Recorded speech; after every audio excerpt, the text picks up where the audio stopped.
105 టీఎంసీల నీటి నిల్వ సామర్థ్యం కలిగినటువంటి తుంగభద్ర ప్రాజెక్టుకి సంబంధించినటువంటి మొత్తం 33 గేట్లలో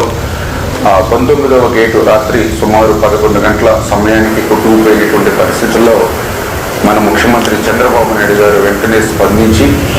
వెంటనే జలవనరుల శాఖ మంత్రిగా నాతో, అదేవిధంగా మా కార్యదర్శి, మా ఈఎన్సీ ఇంజనీరింగ్ అధికారులందరితో కూడా ఆయన సమీక్ష జరిపి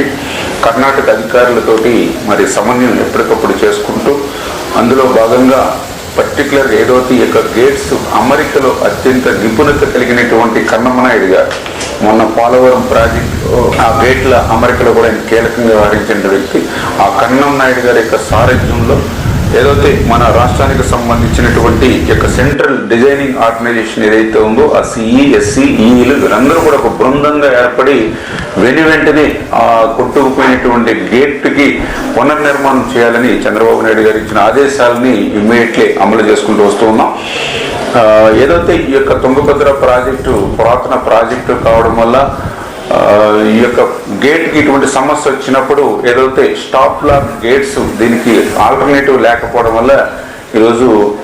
30,000 క్యూసెక్కుల నీరు వరకు కూడా ఆ యొక్క కొట్టుకుపోయిన గేట్ నుంచి కిందకి పోతున్నటువంటి పరిస్థితి. అయితే ఒక్క గేట్ నుంచే ఇంత నీరు పోతే మిగిలిన గేట్స్ కూడా ప్రెషర్ ఏర్పడుతుందనే ఉద్దేశంతో అదేవిధంగా మళ్ళీ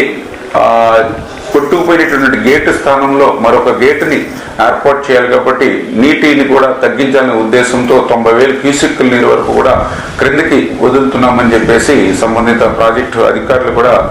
చెప్పడం జరుగుతూ ఉంది. ఏదైతే ఈ యొక్క కొట్టుకుపోయినటువంటి గేట్ సైజు చూస్తే 60 అడుగులు ఇంటూ 20 అడుగులు. అయితే అంత గేట్ని మనం ఇమీడియట్లీ స్టాప్ లాక్ గేట్గా మనం తయారు చేసి పెట్టలేం కాబట్టి దాన్ని ఇప్పుడు 60 ఇంటూ 4 అడుగులు అంటే 5 గేట్లుగా చేసి ఆ స్టాప్ లాక్ గేట్స్గా దాన్ని ఆల్టర్నేటివ్గా అరేంజ్ చేసి